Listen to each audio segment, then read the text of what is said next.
Mucho, mucho antes de que existiera la ciencia o la filosofía como las conocemos, ¿cómo se imaginaba la gente de la antigua Grecia de dónde venía todo? Bueno, pues vamos a sumergirnos en sus primeras y fascinantes historias sobre la creación. Y es que esta es la gran pregunta, ¿no? Una cuestión fundamental que la verdad trajo de cabeza a los primeros pensadores griegos, bastante antes de los filósofos famosos que a todos nos suenan. Claro, no tenían las herramientas de la ciencia moderna, así que usaban lo que tenían a mano, la observación del mundo, el increíble poder de la poesía y la profundidad de los mitos. Con eso, tejieron unas historias alucinantes sobre nuestros orígenes. Vale, para entender estas primeras teorías, lo primero es intentar ver el mundo a través de sus ojos.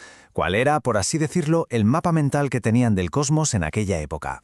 A ver, imaginamos un cosmos muy simple, muy ordenado. El cielo no era un espacio infinito, ¡qué va! Era como una cúpula sólida, un cuenco de bronce o de hierro puesto boca abajo. La Tierra era un disco plano, y de ella salían unas raíces que la anclaban al inframundo, al Tártaro. Y rodeándolo todo, como si fuera la frontera final del mapa, fluía un río gigantesco, el océano. Esa era la imagen del universo que más o menos compartía todo el mundo. Pues bien, la primera gran teoría sobre el origen de todo no miraba hacia los cielos, sino a un elemento que estaba por todas partes y era vital, el agua. Ojo, que esta frase de Homero no es solo un verso bonito. Pensadores que vinieron mucho después, como Platón y Aristóteles, la leyeron como lo que era, una afirmación cosmológica muy seria. A los griegos les fascinaba la cosmogonía, o sea, la búsqueda del origen de todo. Y la idea de que el gran río océano fuera la fuente de todas las cosas fue una de las primerísimas y más influyentes. Y aquí vemos algo que es realmente fascinante. Esto no era solo un cuento para dormir, era uno de los primeros intentos de dar una explicación racional.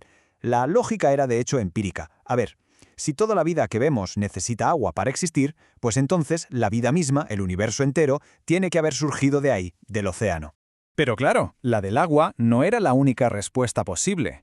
Surgió otra teoría muy potente, una que no empezaba con una sustancia material como el agua, sino con algo mucho más abstracto, el vacío primordial. El poeta Hesíodo nos ofrece una especie de genealogía del cosmos. Nos cuenta que lo primero, antes que ninguna otra cosa, fue el caos. De ahí surgieron Gea, la tierra, y Eros, el amor, que es la fuerza que lo une todo. Del propio caos nacieron la oscuridad y la noche, y de la noche, pues lógicamente, surgieron sus opuestos, la luz del éter y el día. Y aquí un detalle súper importante. Hoy, cuando oímos caos, pensamos en desorden, en confusión. Pero para Hesíodo, la palabra venía de una raíz que significaba abrirse o bostezar. No era desorden, sino la brecha, el espacio vacío primordial que se abrió entre el cielo y la tierra, y que permitió que todo lo demás pudiera existir. Pero ojo, que la historia de Hesíodo no era la única que se contaba. Había otra tradición, bastante más mística, que proponía un comienzo muy diferente, la que conocemos como cosmogonía órfica. Aquí podemos ver los dos caminos, que son muy distintos. Mientras que Hesíodo empieza con el caos, con esa brecha en el espacio, la tradición órfica arranca con Cronos, el tiempo personificado. En una historia, Eros es una fuerza que surge casi al principio, en la otra es una figura divina que directamente nace de un huevo cósmico para crearlo todo. La creación órfica es una pasada. Imaginemos, al principio de los tiempos solo existe Cronos, el tiempo eterno. Este tiempo crea un huevo de plata en el éter. El huevo, de repente, se parte en dos, y de ahí se forman el cielo y la tierra. Y de su interior emerge Fanes, un dios alado, brillante, que es el verdadero creador que pone en marcha todo el universo.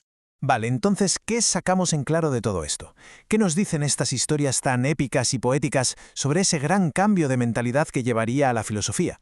Pues, a pesar de lo diferentes que parecen, la verdad es que todas estas primeras cosmogonías compartían una forma muy particular de entender el mundo. Lo que une a todas estas historias es una forma de pensar que llamamos mitos. Es un mundo donde el viento, el mar o el sol son dioses con personalidad, donde todo se explica a través de genealogías divinas, quién nació de quién, y donde el cosmos toma forma a través de dramas, peleas y amores entre seres superiores. Estos mitos hicieron algo absolutamente fundamental. Plantearon las preguntas correctas.